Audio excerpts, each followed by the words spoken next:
Olá, assombrados, eu sou a Ana Paula e vou contar um relato para vocês neste tipo ao vivo de hoje.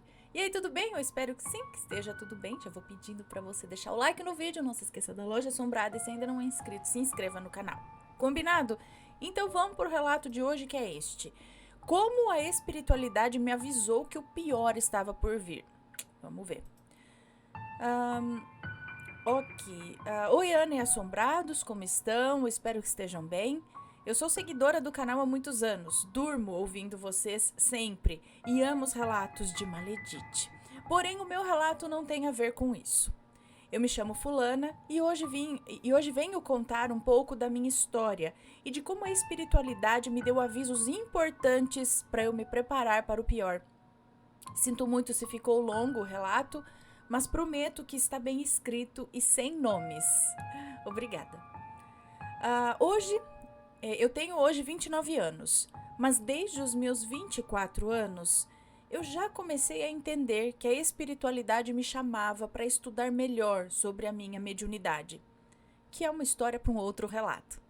Na época, muito perturbada por alguém que eu via no meu quarto e me atrapalhava em muitas noites de sono por meses, eu comecei a frequentar um centro espírita, umbandista e kardecista, bem pertinho e humilde aqui do bairro.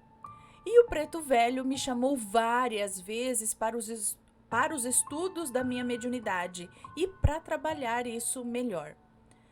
Não para ver ou falar com espíritos, mas sim para entender melhor sobre o mundo espiritual e não sentir medo, como eu estava sentindo. Saber me proteger e não deixar isso me abalar, como estava abalando na época. E é isso aí, gente, quando a gente fala em estudar, em entender melhor aquilo que acontece com quem tem essa sensibilidade, é o que ela tá falando aqui. Não significa que eu vou lá e aí eu vou ter que começar a conversar com o espírito, com não sei o quê. É para você se entender, para você entender o que acontece, justamente para isso, para não ter medo, para saber trabalhar, se defender, se proteger. Conhecimento é poder. Então vamos lá, continuando. Saber me proteger e não deixar que isso me abale como estava abalando na época. Foi uma época em que eu comecei a ter crises de pânico e em 2020, ano pandêmico, as coisas pioraram, é claro. Mas a história não é sobre isso. Eu só dei uma introdução aqui para saberem que eu sei que possuo esse dom mediúnico e sei que sou avisada de várias formas em vários momentos. Segui e sigo ainda a casa espírita, a mesma que iniciei, mas ainda não tive coragem de trabalhar de fato esses dons. Bom, mas chegando ao relato exato que eu quero contar, preciso antes explicar sobre a minha família atípica. Eu fui criada pelo meu pai biológico e pela minha madrinha, irmã do meu pai. Sim, Ana, foi ela que me criou. E eu, desde pequenininha, sempre soube que a minha madrinha era minha mãe de criação, desde o meu primeiro aninho de vida. E sabia também que existia minha mãe biológica, mas ela nunca quis ser mãe de fato. Me visitava até os 5 anos de idade e depois decidiu que não iria mais fazer parte da minha vida e sumiu. Me lembro de pedir à minha mãe: lê-se como minha mãe de criação, porque mãe é quem cria e cuida. Então eu lembro de pedir para minha mãe para ligar para minha genitora, pois sentia vontade de vê-la e porque ela tinha acabado de ganhar o meu irmão mais novo e eu queria muito poder fazer parte da vidinha dele. Mas ela decidiu não querer mais e eu claramente me senti mal na época. Mas depois de anos, com uns 10 anos já, eu já tinha medo do contrário, da minha genitora aparecer e decidir me levar embora. O que não poderia acontecer, né? Já que existia um documento carimbado pelo cartório onde ela passava totalmente a guarda para o meu pai. Enfim, minha mãe, né, minha madrinha, era a irmã mais velha do meu pai. Em 2024, ela já tinha seus 83 aninhos e ia fazer 84 em outubro. Mas os planos de Deus sempre nos surpreendem. Em agosto de 2024, no início do mês, estávamos em uma onda de calor absurda aqui na minha cidade e em todo o Brasil, havendo queimadas e nisso tendo muitos problemas respiratórios nas cidades. eu adoeci. Fiquei gripadinha e nisso eu também comecei a ter uma enxaqueca horrorosa.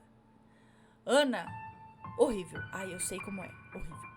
Há anos atrás eu tratei uma enxaqueca e fazia tempos que não sentia ela como eu senti dessa vez. Não conseguia trabalhar, não conseguia estudar. Chegava em casa e já queria tomar um banho e dormir por não aturar essa dor de cabeça. Mas junto a isso comecei a ter pesadelos horríveis. E eu não sou uma pessoa que lembro dos sonhos de forma clara, sabe?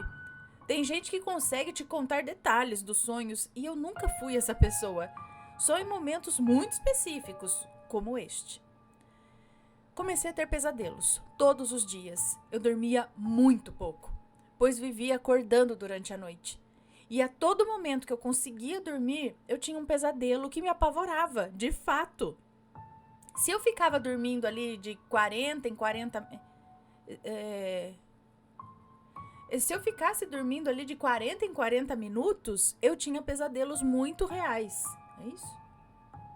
Ou se eu ficava dormindo era de 40 em 40 minutos, não sei. Eu tinha pesadelos muito reais. Foi pelo menos uma semana desse jeito. Eu não conseguia apenas dormir em paz. Eu acordava no mínimo umas 5 vezes durante a noite, incomodada, com falta de ar, tendo paralisia do sono e com pesadelos. Enfim, meus pesadelos, Ana, se resumiam em eu ver os meus animais doentes. Eu tenho 2 cadelas sem raça definida e um gatinho, Nala, Maju e o Moisés. Eles sempre estavam ou doentes, ou iniciando uma doença, ou envenenados, ou morrendo/mortos. E eu, isso no sonho, tá? E eu no sonho, sempre em desespero, tentando salvá-los de alguma forma. Se não fossem os meus animais, era ou meu pai ou a minha mãe doentes ou morrendo. E isso começou a me perturbar de forma absurda.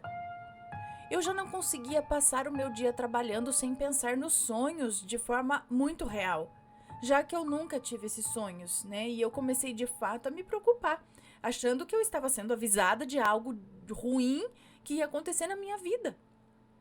Bom, decidi então pagar um plano de saúde para mim.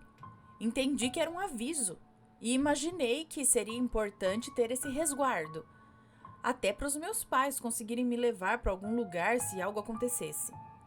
Avisei aos 2 que eu tinha começado a pagar um plano. Minha mãe achou ótimo, porque ela sempre implicava falando que eu precisava de um plano de saúde.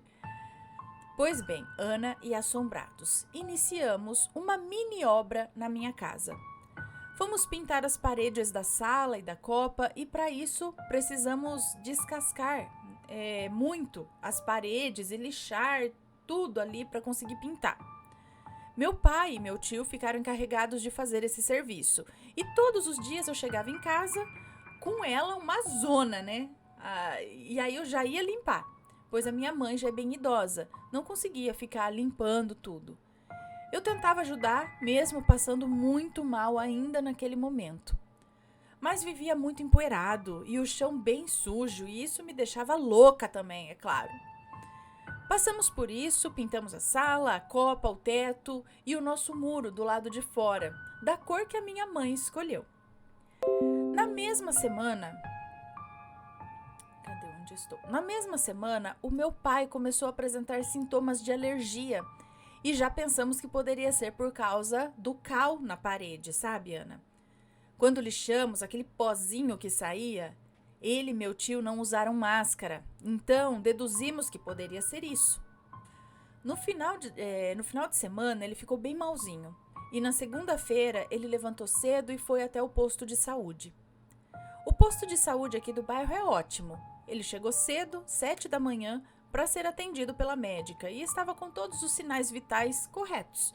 Pressão arterial ok, saturação ok, sem febre, mas com o pulmão cheio, o que poderia ser de fato uma alergia severa. A médica então passou um antialérgico e um corticoide para aumentar a potência. Lembre-se, isso foi na segunda-feira. Meu pai estava tomando o medicamento e na quarta-feira, quando cheguei do trabalho, eu e minha mãe reparamos que ele estava muito cansado. Tudo o que fazia ficava exausto.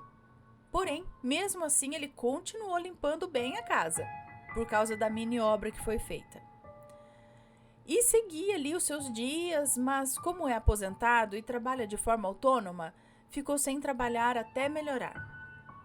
Na quinta-feira, fui ao trabalho e logo após fui até a casa espírita que eu frequento. Cheguei em casa por volta de umas 10 horas da noite e a minha mãe estava deitada na cama e o meu pai assistindo TV. Nesse dia, minha mãe me falou que ficou o dia inteiro deitada, se sentindo mal, estava com tosse, estava com a tosse carregada, sabe? Tal como meu pai no início de sua alergia. E eu já falei, pois é, mami, o que acha de irmos ao médico amanhã e iniciarmos os remédios, hein? Eu acho que a senhora gripou também. E ela concordou comigo, mas dizendo que já estava se sentindo melhor porque tinha tomado um remédio e tal. Bom, no mesmo dia, eu e ela conversando, ela me contou que o meu pai não estava certo, não. Que ela pediu para ele fazer um café da manhã, mas antes de eu sair de casa para ir trabalhar, lá pelas 8 da manhã, eu tinha feito um café, então já tinha. Minha mãe disse que o meu pai não encontrou o coador de café, não encontrou o caneco que fervemos a água e nem o isqueiro para acender o fogo. Isso foi preocupante no momento. E nisso chamei o meu pai lá no quarto da minha mãe e eu e ela juntas falamos que ele deveria ir ao posto novamente no dia seguinte, na sexta-feira, para ver essa questão de estar muito cansado, fadigado, e que o que não era comum para ele. Isso não era comum. Na manhã seguinte, eu acordei com o interfone tocando. Era a mocinha do posto de saúde. Ela sempre faz a ronda no bairro mensalmente, nas ruas que são de responsabilidade dela. Então ela já nos conhecia. Bateu lá em casa e me chamou, dizendo que o meu pai estava lá no posto e não estava muito bem, que necessitava de um acompanhante. Troquei de roupa correndo, pois estava de pijama e roupão. Fui até o quarto da minha mãe, ela não estava bem, mas estava mais preocupada com meu pai. Então eu avisei que eu iria lá e ia dando notícias. Subi até o posto de saúde, entrei e encontrei o meu pai lá, ligado ao oxigênio e com a saturação a 88. Sabe, Ana e Assombrados, eu perdi uma prima muito próxima por conta do Covid. Então, sobre esses sinais importantes de respiração e problemas pulmonares, eu já estava careca de saber. Quando eu vi isso, eu já fiquei bem preocupada. Nisso, a enfermeira me informou que já tinha solicitado uma ambulância para levá-lo até a UPA e poder fazer um raio-x para ver como estava o pulmão, já que a suspeita clara era uma pneumonia. Meu pai estava dando uns bugs, sabe? Eu perguntava a mesma coisa para ele 3 vezes e ele me dava 3 respostas diferentes. Não sabia qual dia era, estava perdido. Isso mostrava a falta de oxigênio que já estava ocorrendo da infecção dele. A ambulância chegou e fomos para a UPA. Chegamos como prioridade, na cadeira de rodas, porque de repente ele não conseguia mais andar sozinho. Estamos falando de 3 horas de diferença. Ele chegou até o posto de saúde e já não conseguia mais ficar de pé. E eu tentando entender aquilo que estava acontecendo na minha manhã de sexta-feira. Na UPA, as enfermeiras viram que ele estava em estado crítico e enviaram ele para a Sala Vermelha, que é uma espécie de CTI dentro da UPA, até encontrarem de fato um leito em algum hospital. Eu não podia entrar lá. Fiquei esperando alguém me chamar e me dar alguma notícia.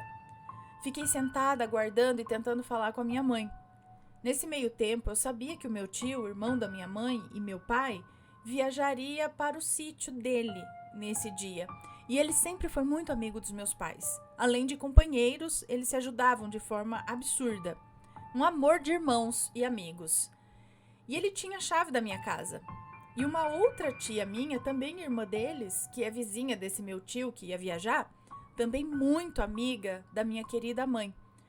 Ela estava em casa e eu liguei para ela para contar o que estava acontecendo e pedi a ela para pegar a chave com meu tio, porque o celular da minha mãe estava dando algum problema e ela não estava se sentindo muito bem.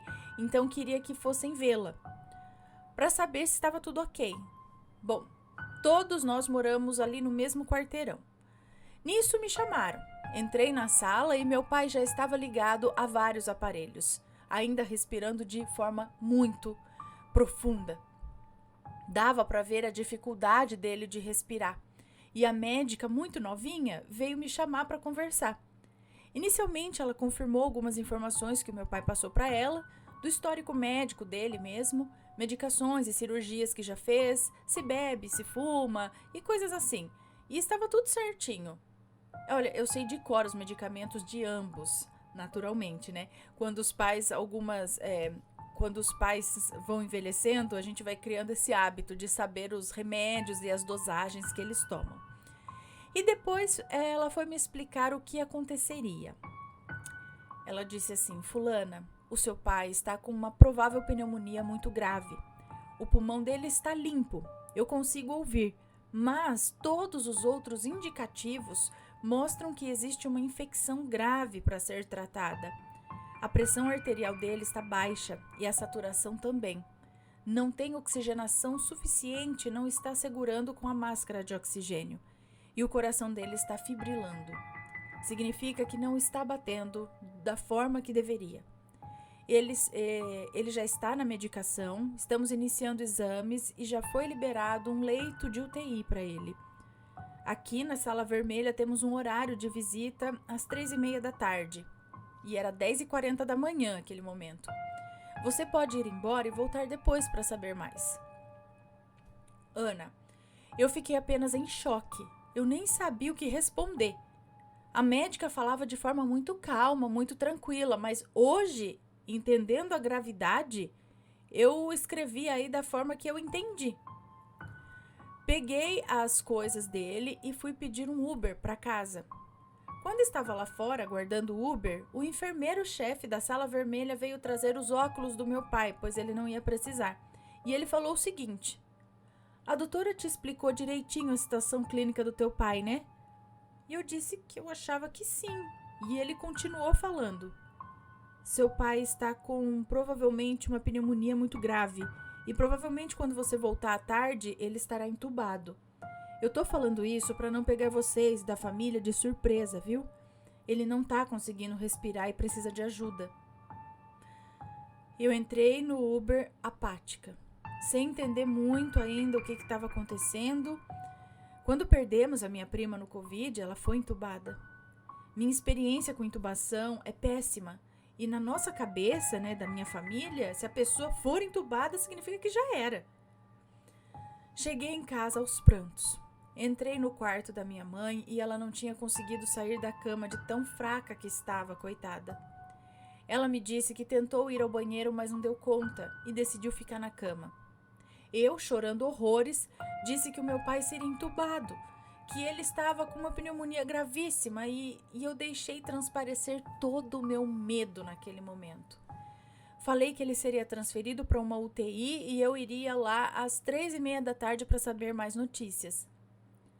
Nesse momento, a minha mãe começou a conversar e ela chiava. Sabe quando a criança tem asma e conversa chiando? Sabe, faz aquele barulhinho? Ela estava assim. Eu entrei em total desespero, eu chorei mais ainda. Eu falei que ela também estava doente e precisávamos levá-la ao médico urgente. Eu juro, Ana, eu não sei como eu vivi aquele momento, mas foi desesperador. Ela pediu para eu fazer um café para ela tomar e que depois a gente iria ao médico. Fui até a cozinha, chorando, horrores, e fui fazer o café. Nesse momento eu ouvi o portão abrindo e era o meu tio que ia viajar no dia. Ele foi lá em casa para se despedir e ver como estávamos, como ele sempre fazia. Todos os dias ele ia lá em casa ver a gente e ver a minha mãe, é claro. E me viram naquele momento de desespero, chorando horrores, e a minha tia, sempre muito maravilhosa, perguntou o que aconteceu comigo, que eu estava daquele jeito, e eu respondi: tia, o meu pai está na UPA, na UPA do Hospital X. Na UPA ou na UTI, não sei, na UPA, né, do Hospital X. Está com uma pneumonia grave e vai ser entubado. Eu tô com muito medo e a minha mãe também tá mal, tia. Ela tá chiando. Não levantou da cama até agora, tá sem forças. Eu tô com medo. Ela entrou, me pediu para ser forte e falou que ia lá ver a minha mãe. Ela e o meu tio foram no quarto da minha mãe, viram o quanto ela estava fraca, chiando, tossindo, mal. Nisso, a minha tia chegou na cozinha. Me disse que eles não iam mais pro sítio e ela só ia na casa dela lá para adiantar um almoço, porque era 11 horas da manhã, e ia pro hospital com a minha mãe, pois eu deveria voltar para ver o meu pai. Ela me pediu para ser forte, me apegar com a minha fé e que agora era hora de ficar firme. Pois bem, ela foi com a minha mãe para o pronto atendimento de um hospital ótimo aqui da cidade e eu desesperada ainda com tudo que estava acontecendo. Com o meu pesadelo que se iniciou no dia 30 de agosto de 2024. Quando eu fui ver o meu pai às 3h30 da tarde, fui notificada do que eu não queria. Ele estava entubado, com a pneumonia gravíssima, onde já tinha acontecido a sepse, que é quando a infecção se alastra, deixando os outros órgãos debilitados também. Os exames de sangue dele vieram muito ruins, todos baixos, de forma que mostrava que a infecção já vinha piorando. E estávamos agora esperando a ambulância para levá-lo ao hospital, que ficaria no CTI. E que ele ficaria no CTI, isso. Enquanto eu estava digerindo essa notícia, desesperada, aos prantos, chorando como nunca, a minha tia me ligou. Ela que estava com a minha mãe. Me deu mais más notícias. Disse que os exames dela estavam ruins, todos baixos também. A saturação dela não segurava, pressão baixa, e ela ia para o CTI do hospital. E que provavelmente seria entubada, pois a situação estava muito grave. E sim, também era uma pneumonia gravíssima. Ela me disse para ir vê-la antes que ela fosse para o CTI, justamente porque ela seria entubada e não saberíamos depois quando seria possível vê-la acordada novamente. Nesse momento eu estava na UPA ainda, com uma outra tia minha. Por sorte, a minha rede de apoio é gigantesca, então eu nunca estive sozinha. E desacreditada já de tudo também, né? Quando eu contei para minha prima, muito amiga, que é filha desse meu tio que tem o sítio e a mãe dela que estava com a minha mãe no hospital, ela me enviou um print de uma de nossas conversas da semana anterior, onde eu falava e detalhava para ela os sonhos que eu tinha, que envolvia a morte de familiares. E foi quando eu percebi que eu estava sendo preparada para algo. Mas eu achei que era comigo. Porém, não. Era uma preparação do que eu ia viver. Bom, Ana, terminando de explicar a história, fomos nesse momento ao hospital ver a minha mãe. Já era umas 6 horas da tarde, ela estava bem, sabe? Preocupada com meu pai, estava na máscara de oxigênio e a saturação estava abaixo de 90, ou seja, não estava sendo suficiente. Eu entrei na enfermaria chorando muito, estava de máscara e tirei para ela me ver melhor e eu só conseguia falar que eu a amava muito. E ela respondia que também, mas que era para eu não chorar tanto, para não passar mal. Ela ligava os meus choros às minhas crises de pânico. Nesse dia, Ana e assombrados, foi o meu adeus à minha mãezinha. Ela foi levada ao CTI e eu fui atrás do meu pai, no CTI que ele foi encaminhado. O vi entubado, chorei muito de desespero e fui informada poucos minutos depois que a minha mãe também havia sido entubada. Bom, os dois internados, entubados no mesmo dia, com horas de diferença, com a mesma doença e o mesmo quadro. O que eu quero dizer com isso tudo é que a espiritualidade, de alguma forma, tentou me avisar que algo ia me acontecer, algo grande, pois a enxaqueca e os pesadelos de hora em hora nunca tinham me ocorrido. Eu imaginei que seria comigo, diretamente, mas não, foi com os meus queridos pais. Talvez, se eu estivesse mais próxima da espiritualidade, eu teria entendido de uma forma melhor os sinais e hoje, mais de 2 meses depois, conseguiria aceitar melhor os planos de Deus. Concluindo para você e os assombrados, meu pai teve uma recuperação extremamente boa, surpreendente, posso dizer. Em 4 dias ele saiu do tubo. Foi um dos momentos mais emocionantes da minha vida, ver o meu pai fora do tubo e poder falar para ele que eu o amava. E vê-lo me responder. Eu choro muito só de lembrar. E em 9 dias de CTI, ele foi transferido para o quarto. Meu pai teve alta do hospital dia 16 de setembro e dia 20 a minha mãezinha desencarnou. Foram 21 dias de UTI, 21 dias lutando bravamente pela vida. Mas a infecção acabou atacando os rins da minha querida, fazendo com que ela precisasse quase que diariamente de diálise, o que a deixava cada vez mais fraca. Na sua última semana, eu ia visitá-la todos os dias, sem falta. Eu pegava o boletim médico e passava para todos. Eu já conseguia ver que ela estava cansadinha. Eu cheguei no conflito de quero muito tê-la comigo, mas eu não aguento mais vê-la sofrendo em aparelhos e com remédios e afins. Mas eu sabia que para não vê-la sofrendo, seria abrir mão de tê-la em vida aqui. Minhas orações e pedidos a Deus começaram a se confundir, pois eu mesma estava confusa sobre o que clamar a Ele. Mas uma coisa eu sei, a minha mãezinha nunca ia querer dar trabalho, entre aspas. Eu cuidaria dela com todo o amor do mundo se precisasse, por anos. Mas eu sei que isso para ela seria uma tristeza enorme. Depender de pessoas, não conseguir mais fazer as coisinhas em casa do jeito dela, da forma que ela gosta, enfim. Abrir mão dela foi a decisão mais dolorosa do mundo. Chegou o fatídico dia em que chegamos à visita. Minha tia, que a levou ao hospital, ia comigo todos os dias. Estávamos craques já em ler os aparelhos e entender o que estava havendo. E o médico dela nos chamou em uma sala separada. Eu já sabia o que estava acontecendo. Ele nos disse que ela tinha tido uma piora enorme durante a madrugada e na manhã mais ainda. Na noite anterior, quando fomos vê-la, percebemos que ela não estava bem. Pelos medicamentos altos, alta medicação e a pressão baixa, ela estava partindo. Mas acredito que a equipe do hospital decidiu tentar mantê-la viva para conseguirmos nos despedir. Pudemos chamar familiares para vê-la, o médico liberou a entrada até quando ela estivesse entre nós, mas já existia o processo de não reanimar, caso tivesse uma parada. Foram muitas pessoas lá e eu fiquei com ela por mais de 2 horas e ela não partia.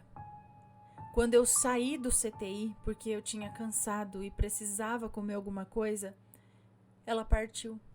Exatamente às 2h10 da tarde do dia 20 de setembro. Eu te escrevo esse relato ainda aos prantos. Eu não aprendi a lidar com o luto de perder a pessoa mais importante da minha vida. Ela não gerou a minha vida, mas ela deu sentido para ela. Tento ver o mundo de forma positiva e com muita fé, como ela sempre via.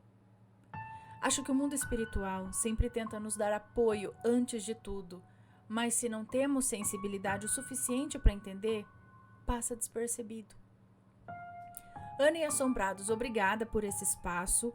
Hoje ainda tem pouco mais de 1 mês que a minha mãe se foi e eu ainda não tô bem. Eu choro todos os dias por causa da falta que ela me faz, mas acredito que isso tudo faça parte do luto. Ela já se manifestou por uma amiga mediúnica. Disse que não está gostando de me ver triste pelos cantos. Ela sempre se preocupou muito com essas coisas, ainda mais depois das minhas crises de ansiedade e pânico. Ainda assim, do outro lado, tenta acalentar meu coração. E o meu pai tá ótimo, viu? Ele é um touro, maravilhoso. Sempre cuidou muito da saúde, se alimenta muito bem e sempre foi muito ativo. Faz muitas caminhadas e foi isso que o salvou. O pulmão e o coração dele agradecem muito. Ele segue em tratamento e observação quase semanalmente, observação quase que semanal de médicos e tal. Faz muitos exames, faz raio-x, ainda possui uma lesão pulmonar, mas tudo é por causa da gravidade da pneumonia que ele teve. Ele é um homem de muita fé. e tem seguido comigo. E eu, mesmo com toda a minha tristeza por não ter a minha mãe, sou extremamente grata por meu pai ter conseguido se recuperar de forma tão grandiosa. Deus é incrível e eu sei que tudo que Ele faz tem um porquê. Muito obrigada, um abraço a todos vocês, fiquem com Deus e acreditem. Ele sabe de tudo e precisamos confiar nos planos dele. Beijos, Aninha, continue com o seu conteúdo, ele me ajudou muito e vem me ajudando nessa fase de luto, acredite. Um beijo pra você, muito obrigada, meus sentimentos. Mas sim, eu acho que tudo tem um porquê, tudo tem um... Nada é à toa, eu digo. E a gente às vezes vai descobrir isso lá na frente, às vezes não descobre, às vezes sente. Às vezes parece que no momento é algo... é injusto, ou é isso, ou é aquilo, mas não. Tudo tá caminhando como tem que caminhar. Por algum motivo, às vezes que muitas vezes a gente desconhece, né? Bom, este foi o relato de hoje. Muito interessante, como a espiritualidade avisa. Sim, tem muitos relatos, tem relatos de família, desses tipos de avisos, tem vários tipos de avisos, né? Ela teve pesadelos, sonhos, é assustador, mas acredito, né, que é a espiritualidade tentando avisar, porque também, eu não sei, é pra gente tentar se conectar, pra tentar fazer alguma coisa, não sei, a gente teria essa capacidade de mudar isso, se a gente, sei lá, soubesse interpretar isso de cara, de primeira, ou não. Era para acontecer, a gente só foi avisado talvez para se preparar, assim, para não ser de sopetão, para falar, olha, tem alguma coisa que vai acontecer, apenas seja forte e esteja lá pro apoio. Às vezes é isso, não é que é para você evitar alguma coisa, mas só para você se preparar, né? Quem já passou por uma experiência desse tipo, parecida, envie o seu relato pra gente. Se for comentar, que seja sempre com respeito, por favor. Um grande beijo pra vocês e a gente se vê no próximo relato. Fui! Tchau, tchau!